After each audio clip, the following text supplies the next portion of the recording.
Hey, Richard Flint. I want to welcome you to this episode of Let's Talk Human Behavior. And this is a community of people that are searching for information and insights that they can use to improve their life in many, many different forms. You know, if you've been here with us on our podcast, that we go in a lot of different directions. And I do that because I want to make sure that as we do each of these podcasts, that it brings you insights and information that deals with areas of your life where, you can be challenged, areas where you might have struggles. And I always want to bring you information and guests that can help us in certain areas of our life. I think you will agree with me that we're living in some challenging times right now. COVID may be gone, but it's still present. And COVID in its own way brought so many different challenges to our life. And the reality is the terrain of our life will never be the same. And when I get asked, what do you think is the one word today that is affecting people's lives? It's uncertainty. Because so many people had their life structured. They had what they thought was their life organized. And they were moving along. And then all of a sudden, out of nowhere, came this little thing that we called COVID. And for 2 years, and maybe more, it played with our life. It changed our life. It left many people standing, not knowing exactly what to do. And so that word for me that's governing people today is uncertainty. And what I found is that there's not any one area of the human life that hasn't been affected. When I talk with people, when I'm around people and I listen, I was listening to a conversation this morning as I was having breakfast. And the conversation these 5 guys were having were about the financial challenges that COVID had created and how their life had to be rearranged because of everything that's going on. And I'll tell you, probably 98% of the people I know have been challenged by the financial restructure that COVID has brought to their life. And I think the number one stress today that people have in their life is the financial stress. The other day, I was introduced to a young lady. Her name is Latoya Germaine. And we were talking. And as I talked with her and as I listened to her, I thought, I need to share this lady's wisdom about money and finances with you. So I've invited her today to be my guest and to share with you some of the financial knowledge that she has that I think all of us need. It's not, folks, it's not about how much money you have. It's about you being able to manage your money. And that's what I heard her talking about. So, Latoya, welcome. I am so glad to have you here today. Richard, thank you for having me. I am pleased to be here with you today. I know my audience does not know you, so let them learn about you. Who are you? Where do you live? Where are you from? And what do you do? Absolutely. So who I am is first a mom of 4 girls and a teacher, not only because professionally I taught in New York City for 15 years in the public middle and high schools, but I've come to learn that I was a teacher before and I'll be a teacher even after I left the classroom. And what I do now is I teach more about money, how to, not like you said, it's not just about how much money we have or how much we make, but about how much we keep and how much we, what we do with the money that we have. So it's just all about teaching the principles of investing, building and protecting wealth. And that's pretty much the short answer of it. That's what I do, and connect people with solutions that help them. Do you find today that majority of people do not know, and I don't know whether to say handle money or manage money or both of those? Is both. And I'm one of those people. I think the average middle American who goes through the school system, you know how they teach us, our parents and the schools teach us, go to school, get a degree, get a good job. We do all these years of school. Say the average person does, 12 to 20 years in the school system. And what do we learn about money? We learn how to make it, right? Because we learn how to get a job, and we learn how to borrow it, because even on the college campuses, they're handing out credit cards like candy. And we have the American dream that tells us to get a 30-year mortgage for, $300,000 or $500,000, and to use credit cards to fill the gaps between what we make and what we think we deserve or what we need. So what do we learn about money? Is how to make it, how to borrow it, how to spend it. And that's pretty much where the education stops for 99% of us Americans. So there's just a general lack of understanding about how money works that is plaguing us right now. And like you said, it's the reason why COVID came and kind of rocked us all to the core, because it was a wake-up call that we actually don't know what we're doing as far as money goes, and in the capitalist society that we call America, which is pretty ironic. So I guess the question that comes to my mind has the American dream become the American nightmare? I would say so. I mean, I think that also something that's ironic is that for us Americans, for sure, it seems to have been killed. And what I see is that lots of people from other countries who migrate here, they have that dream fueled, right? And then they come here, and some of them make it in business, and they live the American dream, but a lot of them also fall into the trap that the rest of us have fallen into, which is working for a corporation or working for the government, and not actually ever reaching that standard of living, which is the American dream, and the American dream being to live life freely, right? I think that's what all of us want, is the stability and flexibility to live life on our own terms. That's what we think is the American dream. But I don't know about you. I don't know too many people who seem to be living freely and in a fulfilled way according to that dream. Do you find that right now there's any certain age group that seems to be struggling more with and about money than other age groups? Well, when you look at the statistics, of, how baby boomers versus Gen X versus Gen Z or millennials, or however you want to break it down, nobody has enough money saved, even though, they say that the baby boomers was one of the wealthiest generations, and they have maybe the most stability because they worked, a lot of them worked for one company maybe for 40, 50 years. They earned a pension, they have Social Security. So maybe they're okay. But there was also a survey that said most baby boomers are more afraid of outliving their money than they are of debt. So that's pretty scary, right? Because you think, I worked all this time and I saved up some money, but if I live longer than my savings, what am I supposed to do? Go work at Walmart, right? And that's what you do see a lot of older people who they thought they would be set, and they're not. But they're not the only generation that's struggling, right? Like even generations like mine, who, if we're anyone younger than like 50 years old right now, we have no reason to believe that we can rely on Social Security, right? If you look at the statistics, that money is set to run out in the next, 10 years. So we don't have that. We also don't have pensions. So we're just working with whatever we generate independently as far as like long-term savings goes. So maybe, I don't know that they necessarily know they're struggling, because I know a lot of people who still buy fancy stuff and they go on great trips. But when you look again at the statistics of how much they have saved, there's a big portion of every generation that has saved 0%, $0 for the future.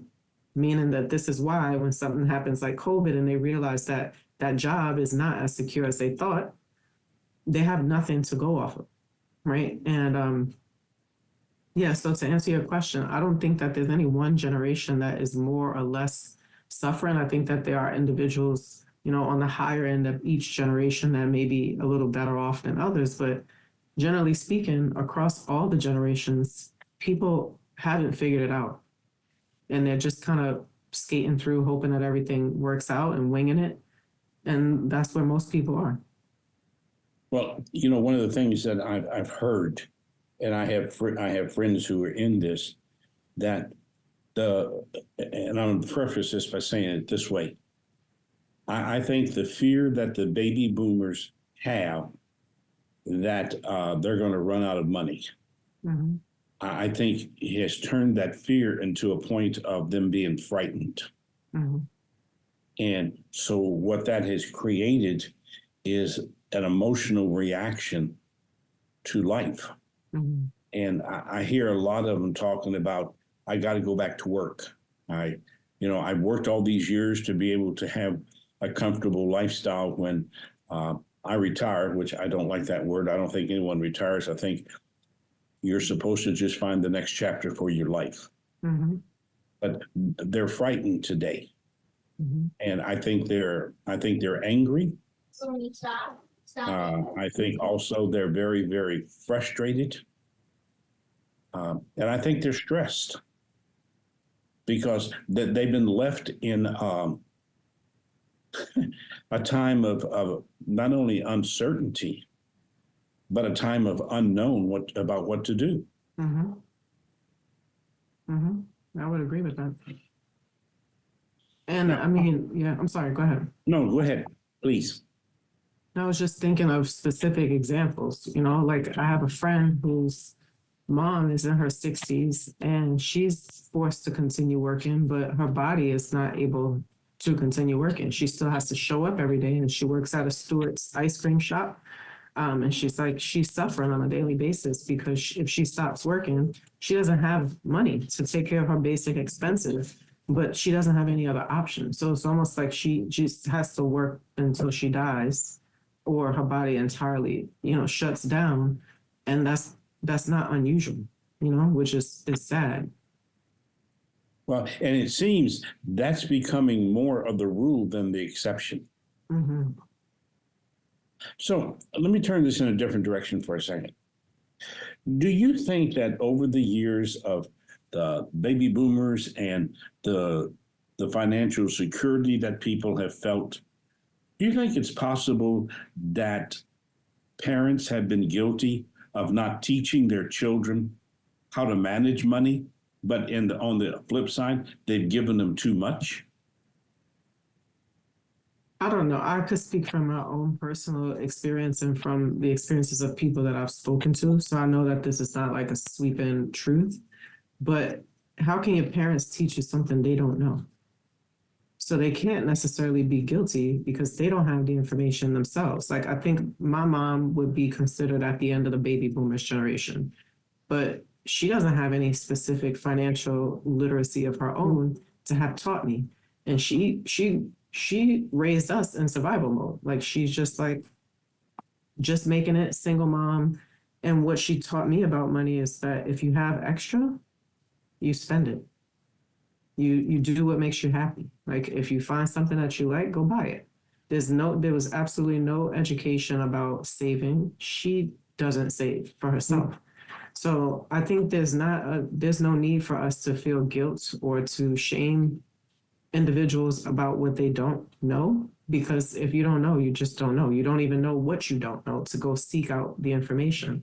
So I think it's less about finding fault with parents and more about finding the solutions. I was actually listening to a great podcast the other day with a woman who said, shame shields solutions. And I thought that's real. That's the truth, because if we feel shame, there's no way to fix it because we're busy feeling bad about it, and you're not able to look objectively at how to fix it. So no, I don't think that the parents are to blame. And I think maybe if we want to blame someone, it wouldn't be a person, but maybe the whole education system, because we go through, again, all these years of school and we did plenty of stuff like trigonometry and calculus, like all these advanced ideas about numbers that have no bearing on success in life. So maybe we can look at that as something not to blame, but maybe just another area we can look at of fixing. How do we actually educate people so that they have the tools necessary to teach their children? Yeah, it seems like we've come from a time where, to what you were saying, where we live for today Mm-hmm. and we don't think about the future because the future is the future. I mean, Mm-hmm. and I'm going to get there someday, but right now I just want to enjoy my life. Yep. Yeah. So, Mhm. do you think that the educational system has failed us in some ways of not teaching young people, teaching students about money management? Let me preface my answer by saying that I'm probably pretty radical in terms of my opinion on the school system. After having spent my whole life in it, literally up until just a couple of years ago, my belief now is that not only has it failed us in the way of lack of financial education, but lack of any real useful information, like about communication or gardening, cooking, like actual things that we need in life, like how to understand our own emotions. We don't learn that stuff in school. I think the school system is generally designed to produce workers who don't question authority necessarily, but who just comply with what they're told to do and are able to repeat, rote memorization and follow the rules and not think critically. And I know that that's not going to, some people will probably feel like that's BS. But again, this is my own assessment of the situation, given my experience of having, yes, I have degrees and advanced degrees, and I've been in the school system literally since I was 5 years old up until 2022. And now I homeschool my children. I talk all day about the freedom that allows homeschool families to actually teach their children real life skills. So yeah, I think the education system fails us entirely. Well, you won't get an argument from me because my undergraduate degree was done in English and speech. And when I did my practice teaching, I had a 12th grade class, English class. I had 14 students in it. And Latoya, 9 of them could not read or write. And so when it came time to talk about graduation, I went to the principal and I told him, I said, you can't graduate these kids because they can't pass the simplest of tests.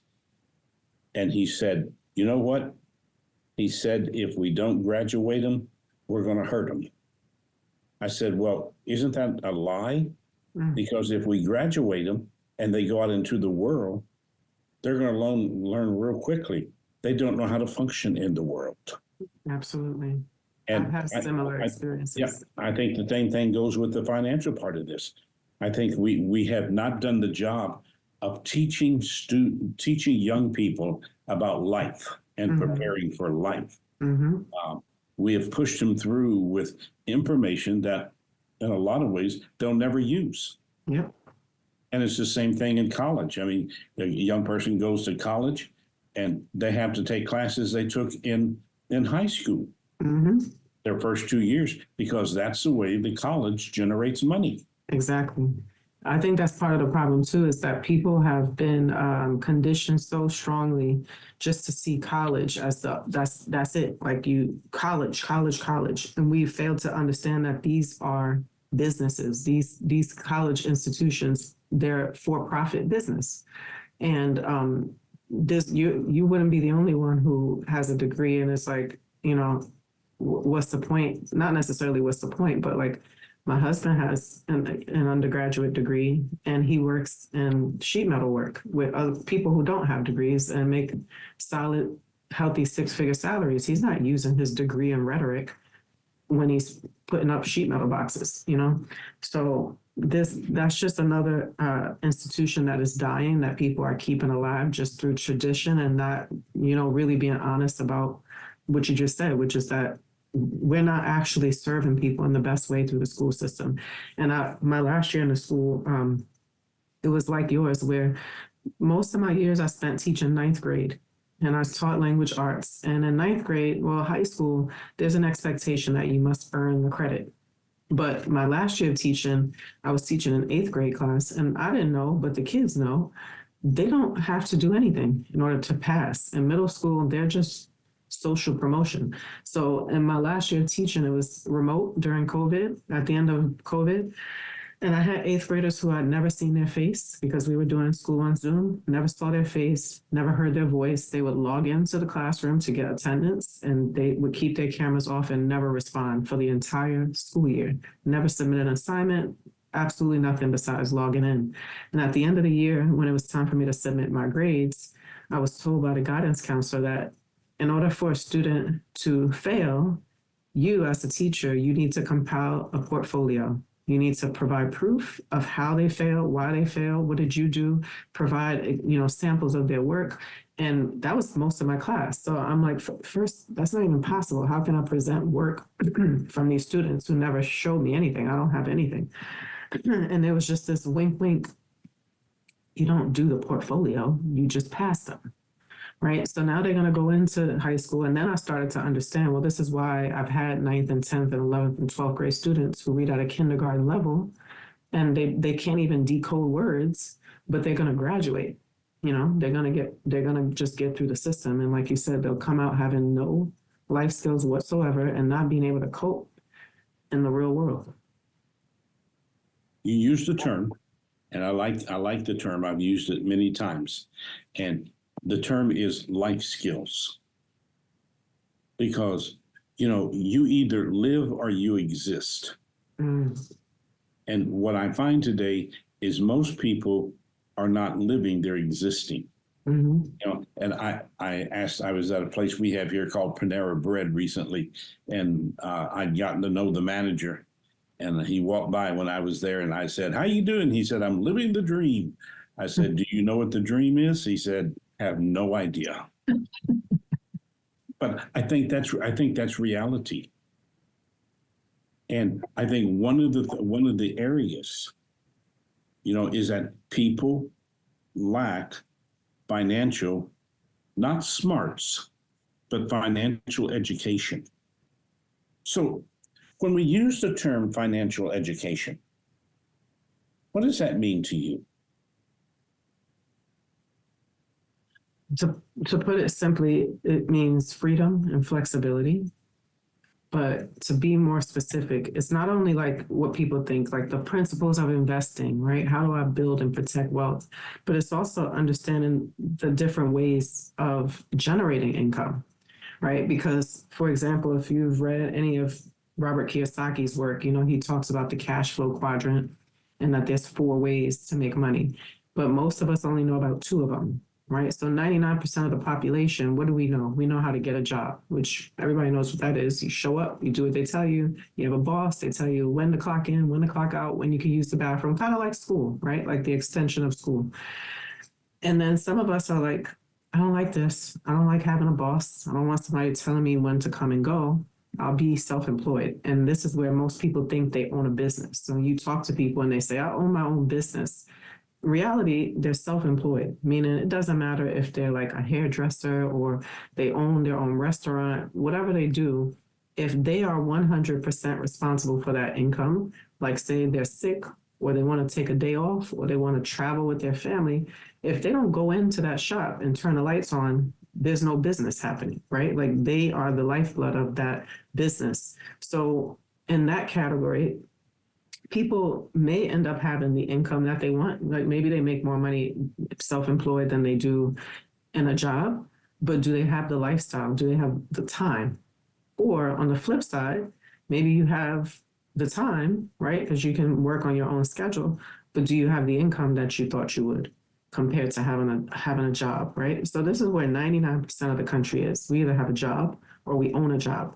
And those who own a job, we think we have our own business, but we're still not free. On the other side of that quadrant, you have true business ownership, which is like when you own a system, for example. This is why franchising has become so popular, because when somebody buys a McDonald's, do they have a passion for burgers?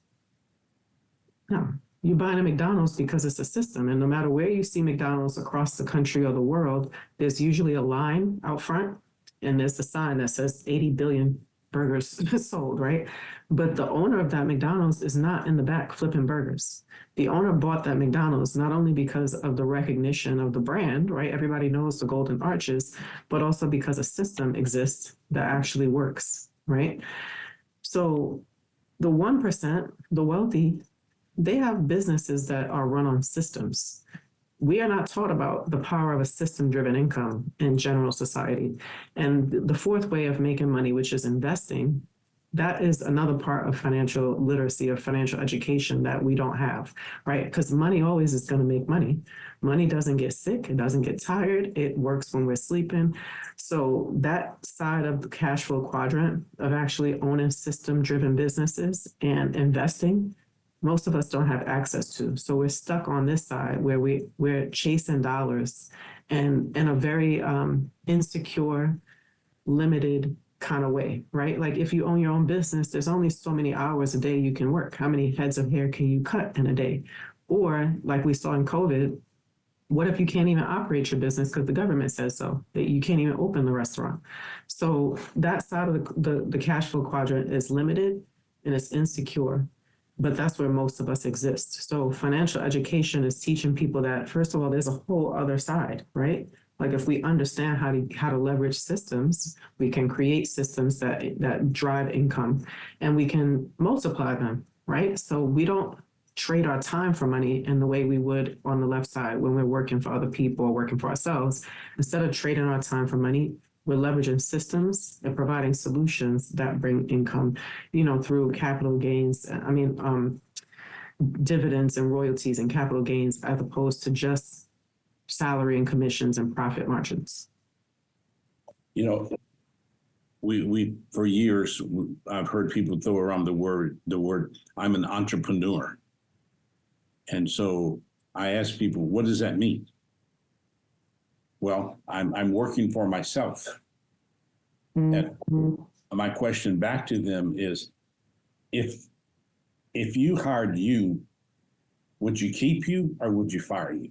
I mean, why are you doing this? I used to do a lot of work with multi-level marketing companies. And, for a small percentage, it is an open doorway that they just run with. Mm-hmm. But for the majority of people who got involved in it, it was a fantasy that they were sold. Mm-hmm. And their hunger, because one of the things I've learned over the years, and research has proven this, most people are not happy with the job they have. Mm-hmm. But it's like what you say, they get up every day and they go to a job. Mm-hmm. And Latoya, I get in trouble for my definition, but my definition of a job is it's where you go to work every day and prostitute yourself for a paycheck. Mm-hmm. You don't enjoy being there. It's not feeding your passion, mm-hmm. but it becomes a trap. Mm-hmm. And when you go back and realize that the majority of young people who graduate from college, and it's well over 50%, never end up in their major. So what are we doing here? Yeah. How are we really working with this? So can you share with us, from your experience and your knowledge, some of the common misconceptions people have about saving money and building wealth? I would say the number one misconception about saving money is that I have time.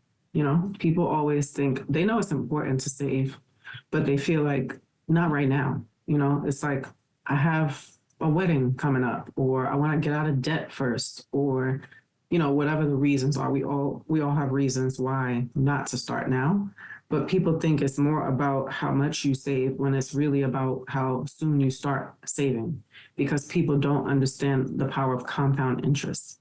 And I saw a quote that said, Albert Einstein said, compound interest is the eighth wonder of the world. Those who do not understand it, pay it, and those who do understand it, earn it. So for the general population, the mortgage companies and credit card companies, they understand compound interest. That's how come if you look at your credit card statement and it shows you at the top, like if you just pay what we tell you to pay every month, it's going to take you X amount of years, a ridiculous number of years to pay it off. And you're going to end up paying whatever multiple amounts of what you actually borrowed in the first place. So those companies understand compound interest and they use it against us to make lots of money. But the average American doesn't understand that compound snowball effect of saving, which is that you put the money there and you just leave it, because people always want to have access. I don't want to, they'll go to work themselves. Like you said, like we'll go to work and prostitute ourselves for 40 years. But the idea of sending our money to work, just a portion of it, not all of it, but let the money go and don't worry about it and let it pay you back later. That is what, for some reason, people are very averse to. Like we want to have it, hoard it, or use it all directly now, like you said earlier. So there's just this resistance of relinquishing some of it into something that compounds over time. So I would say that's the biggest misconception about saving, is that you need to be saving a lot. And so therefore I'll wait till later. When if you just pay yourself first and start saving as soon as possible, like even when you asked earlier about like, are parents guilty of not teaching their children? I think one thing that parents are guilty of is not saving for their children, and sometimes parents will save for their kids to go to college, right? Like lots of people will be like, yeah, I got a 529 plan because for some reason, society tells you that's the one part of your child's life that you should save for. But if we start saving for our children as soon as they are born, maybe instead of just having baby showers where people buy you cute clothes for the baby that they're going to fit for a few, days or weeks, maybe people put money into some savings for the child, not only for them to go to school, but like, what if they want to start their own business at a certain point? What if you want to provide for them to buy a house when it's time, so they don't have to just borrow money from, Chase? But if we started saving for children when they were babies, by the time they're 20, 30, 40, their parents would have compounded a significant amount of money that they can use for whatever they want, not necessarily just college. But I think people are just so accustomed to buying shiny objects, that they're not thinking it makes much of a difference. Well, we have this plan here in Florida where I think it's at the age of 5, you can sign your child up into a savings program. Mm-hmm. And you put money in that program every month. Mm-hmm. So if you do that, and if you are committed with conviction to do that and not just words, then that money will work for you. Yeah. I mean, I know so many parents who are struggling or have struggled to send their child to college. Mm-hmm. I don't think it's cheap anymore to send a child to college. I don't think it was cheap before. Like I went to a private 4-year school for my first year, and that was in 2000, and I think it was about $36,000 a year. Luckily, my family was poor, and I got plenty of scholarships and financial aid. But then I went to a city school after that for my 3rd through 4th year, and that was pretty affordable. But I think again, we get enamored by this idea of having a certain name attached to our diploma, our degree. So people think I have to go to these top schools that charge like $40,000 a year, when in reality, the education that I experienced at the local school was way more rich than what I got in that private school, because in the private school, it was not very diverse. All the students and teachers kind of come from similar backgrounds. In the school that I went to that first year, I was the only brown kid in every classroom. And, that was one way of education. But when I went to the public school in New York City, all of my classes had such a diverse grouping. We had people of all different ages, religions, backgrounds, people who were like well into adulthood and had careers and families already, young people like myself. And, but yeah, people are just thinking that the best education is one where people recognize the name, right? So you're supposed to go to these elite schools and pay all this money, but people come out and have hundreds of thousands in student loan debt, and then they can't get a job to even pay off that debt. So that's another part of the problem, actually. And again, at breakfast this morning, it was interesting because we have this group of 5 to 7 men that could solve the world if the world would just listen to them. And one of them's daughter had graduated and had been offered a job in her field for X amount of dollars. And one of the gentlemen said, well, that's low. She should be making more than that. And he said, you know what? Many of these companies have a tier format. And based upon what tier the school you graduated from fits into, Wow. that is how they offer you a job. That's not surprising, but it's interesting to hear. Yeah. So, you were talking about the futuristic view. I have time. And the thing that I've seen about people in time is that people choose to do one of four things with their time. They waste it. Mhm. And to me, not saving is a waste of time. They abuse it. Yeah. That right now attitude. And they spend it, but very few invest it. Mm. And that's where the return comes back. Yeah. Do you find that, do you find that sometimes tax season is a wake-up call for people? I don't know, because some people look forward to it because they think they're getting a return. They think like, "Oh, I get some money back," and they're looking forward to it, but they don't understand that maybe instead of just thinking of now, like you said, like you're thinking of getting money back now, but you don't know about how to minimize taxes over the long term, right?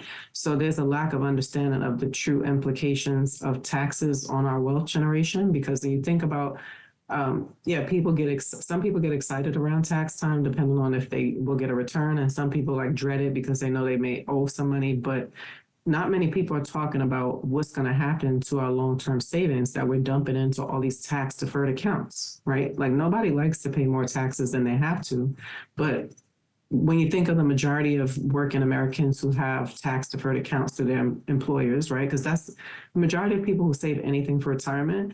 They use whatever vehicles their employers offer, right? Which are usually like 401k and 403b, all these just different tax codes for tax deferred retirement accounts. They have no true understanding of the long-term implications of that. But if you ask most people, do you think income taxes are going to go up or down or stay the same in the future? Most people think income taxes will probably go up, because we look at what's going on and you see that the government, we don't even know who they owe this money to, but the national debt is like mind-boggling. Like we can't even fathom the dollar amount that the government is supposedly in debt for. But that means that if income taxes go up and people are socking away all their life savings into tax deferred accounts, what does that mean for us when we get to retirement age and we start to actually take that income?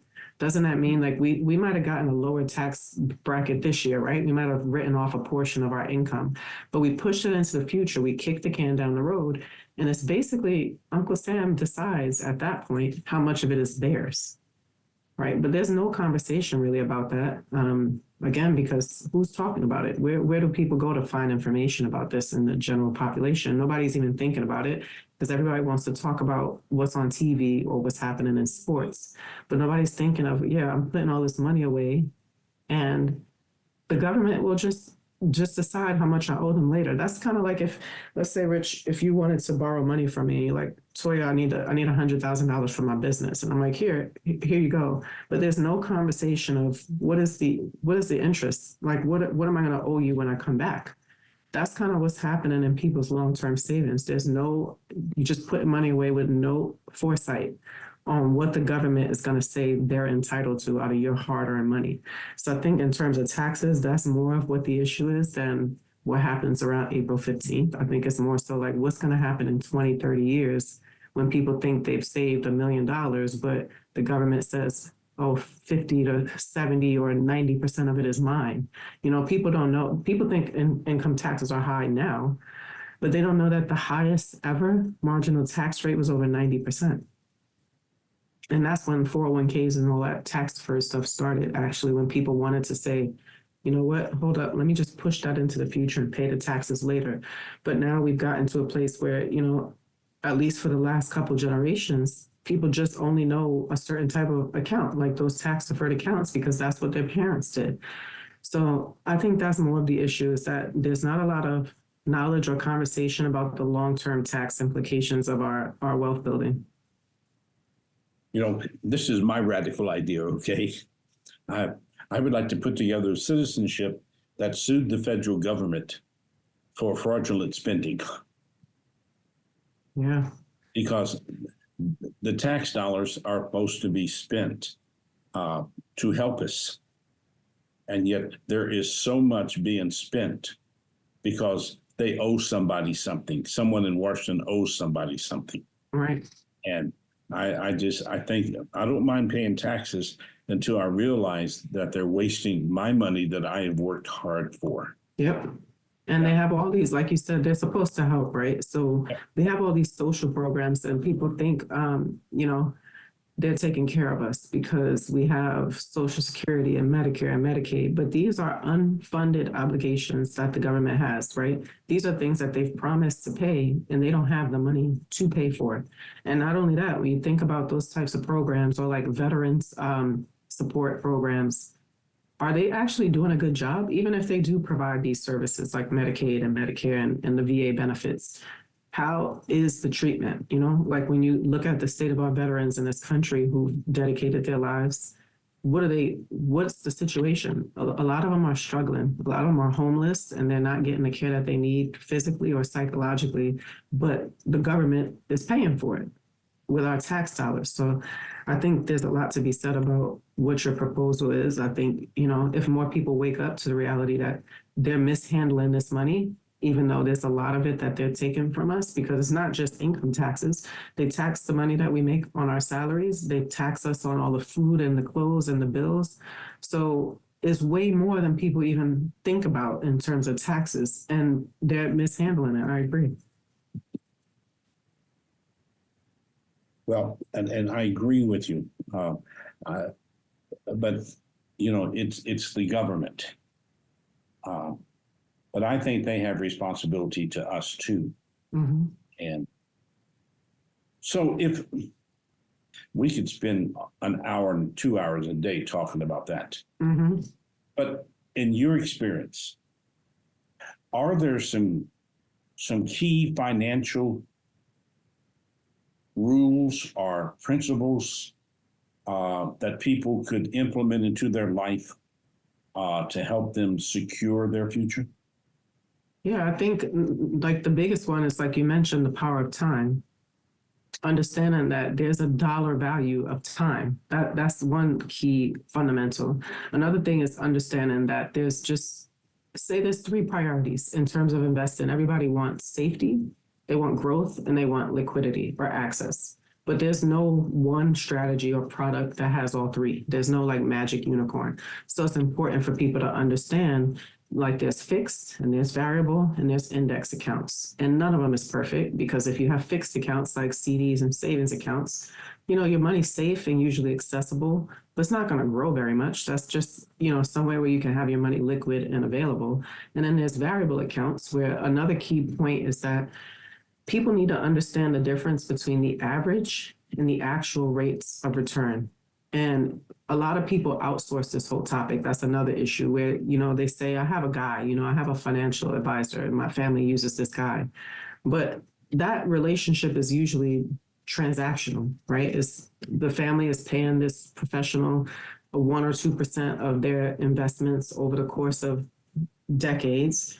And that person's job is to move the money around, right? Like money under management, mutual funds, and they're doing all this moving, but the actual family has no clue about what their money is doing, what it's invested in, how it works. And I've seen it time and time again, because I've sat down with people who tell me, I got a financial advisor. And then when you get into it, they don't have any actual understanding of their own situation. So they'll say, my financial advisor said that my average rate of return was 0%. I didn't lose anything last year. But the average and the actual rate of return is different, because let's say, for instance, if we had $100 to invest and we bought some stocks and then it dropped 50%, now we have $50, right? So we're at 50, and let's say the market goes back up 50%. How much do we have now? Because that would be average rate of return of 0, right? The market went down 50, up 50, that sounds like 0. But if I started at 100 and now I have 50, if the market goes back up 50%, am I back where I started? Now, when I ask people that question, most people say, yeah, like if you went down 50, up 50, you should be back where you started. But that's not the math, right? Because if I have $50 and the market went back up 50%, now I have $75. So people don't realize it actually takes to recoup from a 50% loss, you would need 100% gain just to get back at square one, which is net gain zero, which is, no worries. Some people think, of course, the market's going to go back up. It goes up, it goes down. No worries. Sure. But the questions are like, where am I in my life when it's up or down? And if it's down, how long is it going to take for it to come back up to where I started? Right. So when you think about times like in 2008, when lots of people lost a lot of money, right, and the market dropped like 40%, I didn't notice because at that point I didn't have any money and it didn't make me any difference. But there are people who committed suicide. There are people who are like, I lost $400,000 and my life entirely changed because I was supposed to retire then, right? So understanding how the market actually worked and the impact of those losses, because yeah, we know it comes back up, but what is the actual cost of that dip and what would happen if we didn't have to lose anything? Because people know, for instance, like Warren Buffett is a trusted investor, right? People know he knows about money. But when you tell them, Warren Buffett says he has two rules about money. Rule number one is never lose money. And rule number two is never forget rule number one. So then why is everybody like so excited to throw their money into the market where loss is just a part of the game, it's up and down all the time. So a lot of people don't know about index strategies, or that they may have heard of indexing, but they don't necessarily understand what it means. But it's a strategy that a lot of wealthy folks use, and that middle America just doesn't know much about, because a lot of times they will trust public figures like a Dave Ramsey or Susie Orman, who've built a huge following on teaching middle America how to get out of debt, which is great, but they're not necessarily teaching them how to build once they get out of that hole. So that second principle is just understanding the impact of market losses and the options of how to protect against those losses. And like I already touched on, taxes. It's the number one killer of wealth, but there's not a lot of understanding that there is not only taxable accounts, like when we make money in the market, subject to capital gains, and you make some money, you have to give them their share. And then there's the tax deferred category where you just pay the taxes later.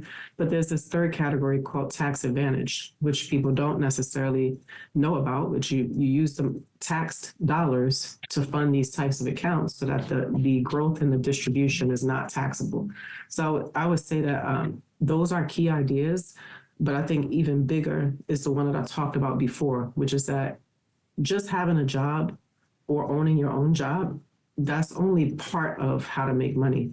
And if you really want freedom, you don't get it on that side. You get freedom by having systems that generate income and investments that generate income. So I would say that those would be like the key 3 or 4 principles of investing or building wealth that people need to pay attention to.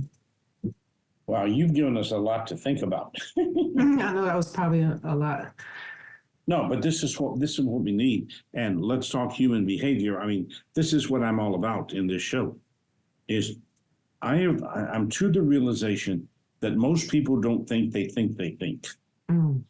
And most people trust others more than they trust themselves. Mm-hmm. Like, and the more knowledge we have, but in our world today, we depend on too many outside things. Mm-hmm.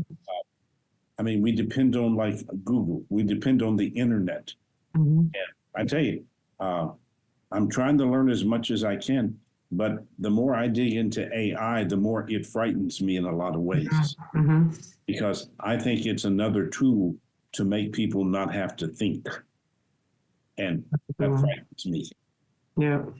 Latoya, if people wanted to learn more about you and what you do and what you offer, mm-hmm. or they have questions, how can they reach you? You can find me on most social media platforms like Instagram or Facebook or LinkedIn, or they can also visit my website, which is germainelearning.xyz, except that the Germaine and that is different from my name. My name, Germaine, is Germaine, but my website and my company name is Germaine, like Germane, which usually people think that I've misspelled it, which is funny. No, I didn't misspell it, but Germaine means relevant and appropriate. So germainelearning.xyz, my website, is all about teaching lessons that are relevant and appropriate to success in life. And on that website, they can find information not only about money, but about marketing. They can find my contact info. They can find links to the books that my children and I have published on Amazon. Or they can email me. My email address is germainelatoya@gmail.com. Yeah, give us now. Spell your website name again. It's GER MANE learning.xyz.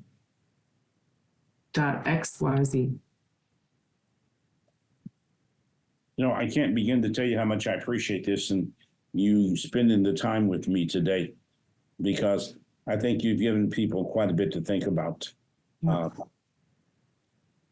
I see most people think about money in the moment, not in the future. Mm-hmm. And in our world today, and in our lives, we've got to take a deep breath. We got to take a step back, and we got to start looking at money as the future, not the moment. So, And I think also as a tool rather than a goal, like we chase it, but we don't understand it's us, it's our time. That's the actual asset, that's the value, is our time. But like you said, we're trading that time, like the time between our first and last breath. We spend most of it trading for dollars and chasing those dollars, instead of understanding that the money is a currency. It's a flow that should be generated from our value that we offer to the world. So yeah, I hope that I know that things are shifting, because I'm not the only one who is like starting to wake up to not only the fact that we've outsourced our education, we trust doctors and hospitals and medical professionals and educational professionals and financial professionals more than we trust our own instinct. But we're coming back. We're waking up now. A lot of us, especially moms, the homeschool revolution is exploding right now. The entrepreneurial revolution since COVID is exploding right now. So I think we're on the verge of a major shift in society back to something that is more healthy for everybody. I hope our audience will reach out to you. I hope they'll come to you and ask you questions. And again, thank you very, very much. And we will put your email address, we'll put your website on the program so that people will have a way to reach out to you. Thank you very much. Appreciate you so much. Thank you, Richard.